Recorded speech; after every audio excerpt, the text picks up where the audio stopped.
When we get to hear news about Iran or Israel attacks, then it is not merely West Asia's or the West conflicts that are happening, but it can have a major impact on Indian economy as well, and that is what we are going to do today. Hello everyone, I am Surbhi Gupta. Welcome back to Equipoise Classes. And what we do in these videos, we actually bring up economics topic or some topic which is happening right now around us and around the globe, and we pick up that topic and see that how that topic is going to impact Indian economy, or how is it basically relevant for our economy, how it is going to impact us, affect us, and what would be the outcomes, and so on and so forth. And we read it directly from the newspaper.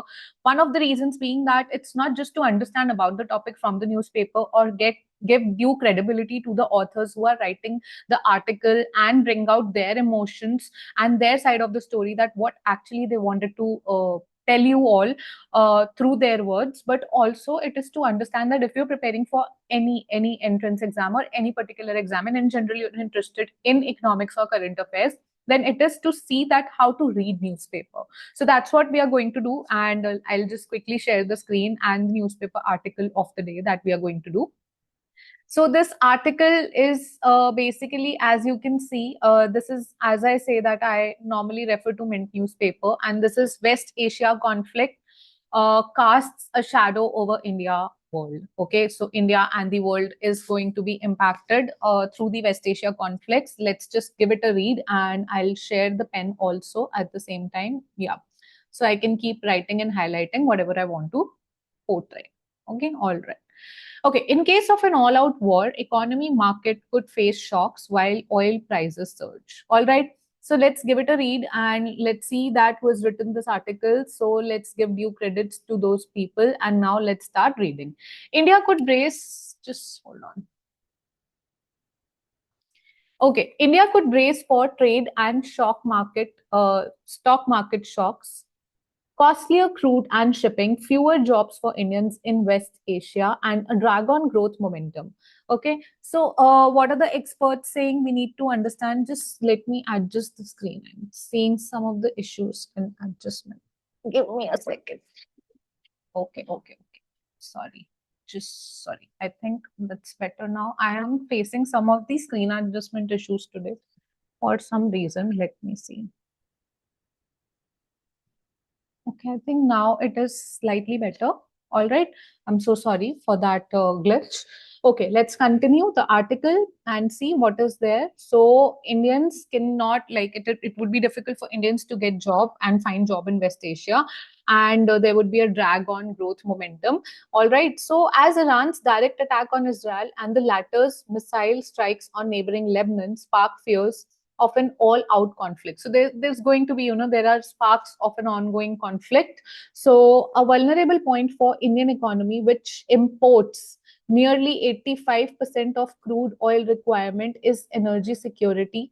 Okay, so I'll also highlight this because we import nearly 85% of our crude oil requirement, and our concern is energy security. Okay, but experts are still optimistic about global powers stepping to contain the crisis and limit damage to trade and economy. That is what the experts are saying, but we are still worried about the energy security.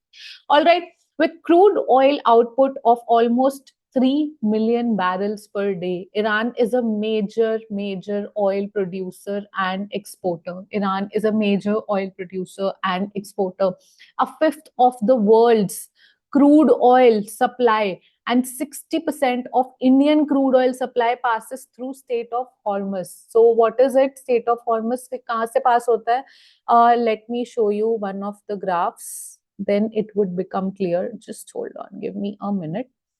Okay, so if you can see this particular graph, you will find this particular thing where my arrow is, Strait of Hormuz, Iran के साथ में, यहाँ से nearly जो वो बोल रहे हैं कि 60% जो इंडिया में ऑयल आता है वो यहाँ से आता है, ठीक है? It passes through this particular area. All right. And what else are they saying? They are saying that 60% and a fifth of world's crude oil supply. So कितना सारा oil है जो यहाँ से आता है, इस particular area से आता है, ठीक है. A conflict in the region could push up oil prices बढ़ेंगे obviously, क्योंकि उसकी supply जो है, उसकी production and supply hit होगी, तो obviously उसके prices जो है वो बढ़ेंगे. Okay, sharply from the present level of $72 to a level of $80, said Manoranjan Sharma, chief economist at Informix Ratings and former chief economist at Canara Bank. This could worsen India's trade deficit. How India's trade deficit will worsen? Trade deficit is what? Trade deficit is basically imports minus exports. So obviously the value of our imports will rise. So the trade deficit will rise. That means it will get worsened. It will rise. Rising trade deficit is worsening of trade deficit, and the value of import is increasing because the oil prices are increasing, that too sharply, steeply. Okay, so current account deficit and fiscal deficit, all of them would worsen, right? The stock market in India could suffer because of the overarching negative sentiment and a discernible element of froth and bubble. Okay, so even the stock market can get impacted. Global GDP and trade growth will be main casualty, and this is what the chief economist said. And this will have an impact not only on India's current account balance, but also on balance of payment. Balance of payment kya hota hai? What is balance of payment? Is all our international transactions. It is one account which is having all our international transactions. Okay, and it will also get impacted because whatever we are importing and whatever we are bringing into the country, we are paying a hefty amount for all the oil transactions. Okay, so adding a strong forex reserve as of 20th. Okay, so forex obviously will get a hit because we need to, for higher oil prices, we will have to pay in foreign currency, and our foreign exchange reserves will get a hit. Okay, exporters believe that if Iran's ports are attacked, outbound essential commodity supplies could get a hit. Obviously, if the ports are hit, so how will the essential commodities be supplied from Iran? Because the port is the major source of sending all the essential commodities, so even that production and especially the exports will get hit. Okay, and will get worsened. The scenario will get worsened. Iran has several ports given its strategic location. Iran has several ports, as I told you. The Iran has a strategic location, and Persian Gulf, the Gulf of Oman, and Caspian Sea. So everything is connected, because of which Iran's location is strategic. And if the ports are hit, the ports are located on a strategic location. If the ports are hit, the essential commodity supply is going to get a downgrading motion. Okay, so let's first see the graph. The fifth of the world's crude oil supply passes through Strait of Hormuz, and conflict could raise crude oil prices worldwide. As you can see, average monthly prices of crude oil Indian basket, they were like October 23, it was $90.1 per barrel, and now it has gone down to 73.7, which we are saying can again go to 80 mark because of this Iran's attack, Iran and Israel. Okay, so Indian crude oil basket is the average of Oman and Dubai for SAR grades and Brent. So this is it.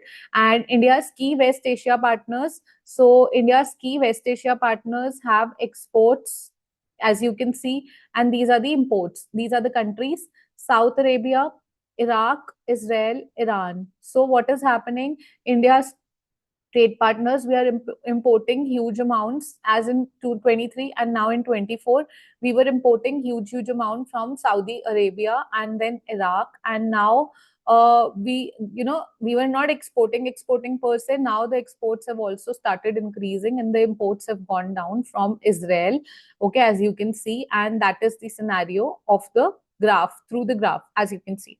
Okay, the broader impact on international trade routes would be severe, and disruptions to key shipping lanes could significantly hurt global supply chains.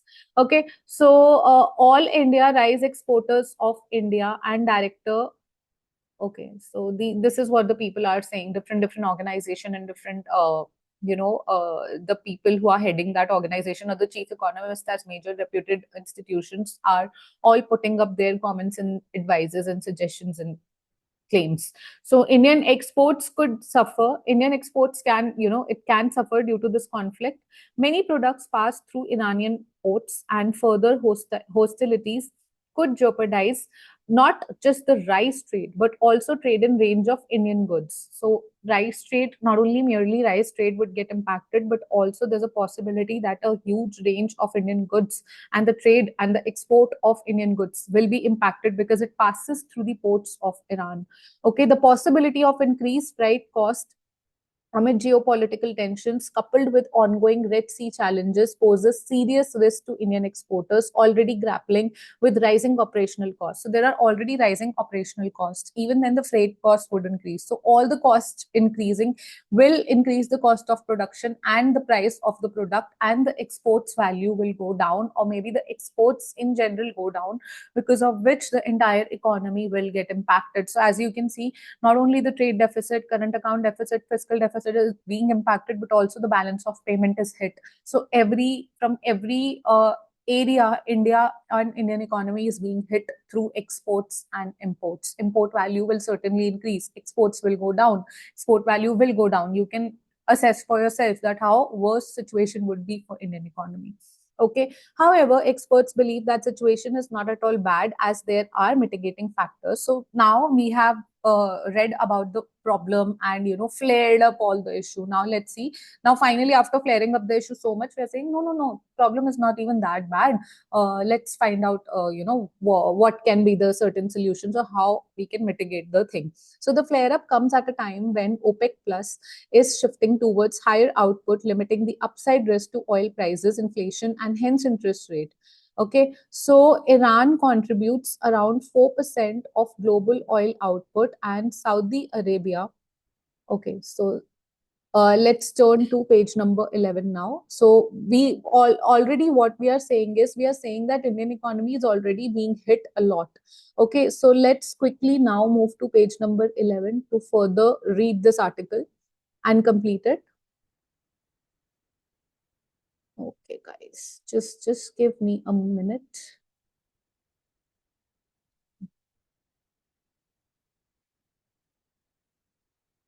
We are already on the 10th page.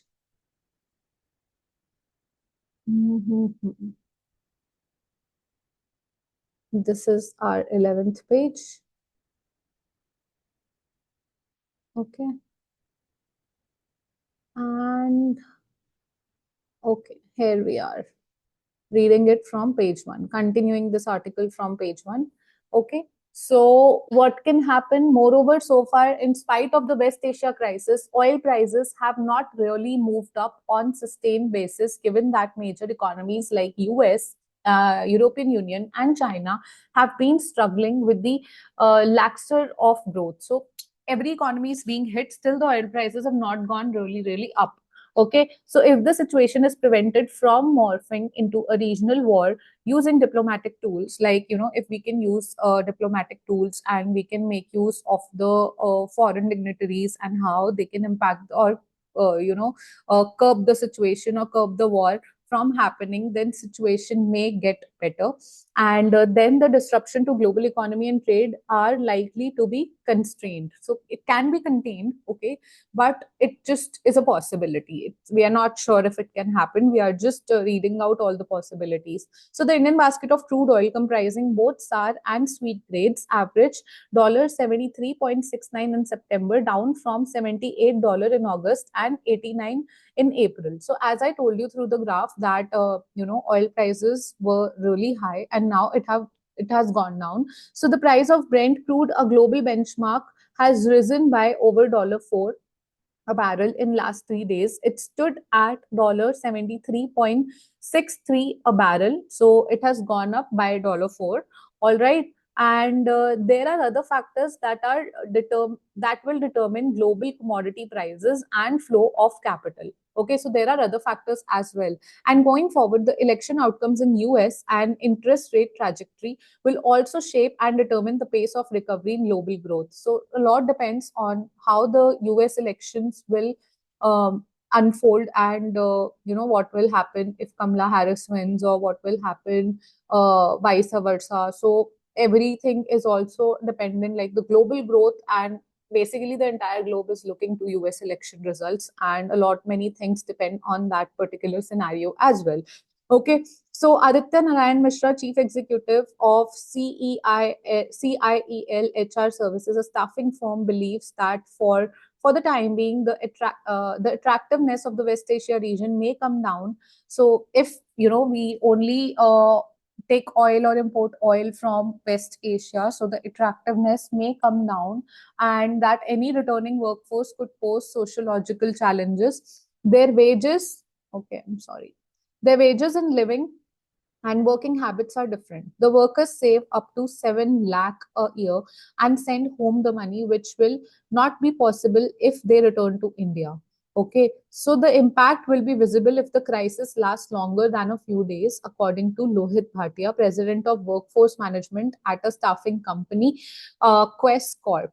So West Asia absorbs talent from India in the construction.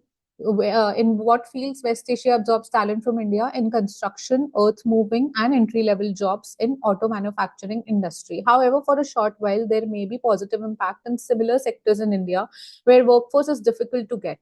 Because if workforce is not going to Iran or the West Asia, they will stay to India, and India will have benefit. Energy prices are slowly increasing, but a drastic surge could follow depending on whether Israel targets Iran's nuclear facilities of its oil refineries, and with the latter being a more vulnerable and likely target. Okay, so this has what been explained, and okay, so there's a further point, but let's just quickly jump onto this part, which is in terms of volume, Russia's share in India's oil import rose from 2% in year 2022 to 21%. Like, it has gone up by 19% and over 36%. So we are importing. So why we are developing good relations with Russia, and we are maintaining it? Because now we are shifting our oil imports from West Asia and we are shifting it to Russia. And as you can see that in year 2022, just 2 years back or 2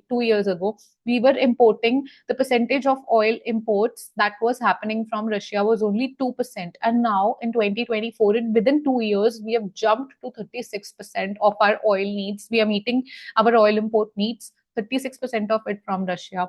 So it's a huge, huge think if we can come directly to here. West Asia is a key source of oil for India, but after Russia invaded Ukraine. So this happened after Russia Ukraine war in 2022, that Russia invaded Ukraine, and we were only importing 2% from Russia, but then we did not go against Russia altogether, and we started importing more of our oil, meeting our oil import needs from Russia. And as you can see, the result is that we have increased the percentage of oil import from Russia by a huge margin.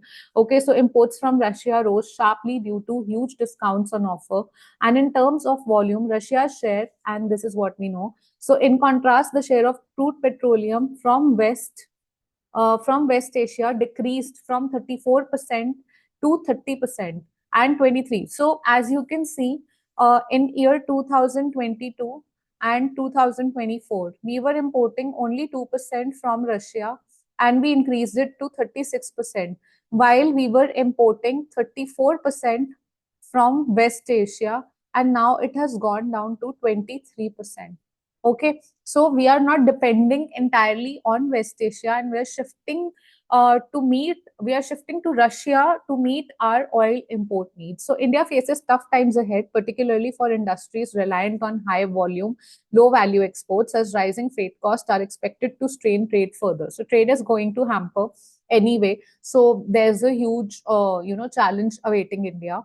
But to navigate these turbulent times, India must stay vigilant and adaptable to the fast changing geopolitical and trade landscape in West Asia. And yeah, so we need to be adaptable. And as I think, as we can see through the article, we have been a lot more adaptable as compared to earlier. That we completely, after Russia Ukraine war in 2022, we completely switched the gears and adapted so well that we reduced our dependence on West Asia for oil needs, and we switched to Russia by offering huge discounts and everything. But we are not dependent entirely on one portion of the globe, because we know that geopolitical issues are dynamic and changing a lot these days. So we are quick in adapting, and we will have to we will have to be more vigilant, but I guess we are doing so.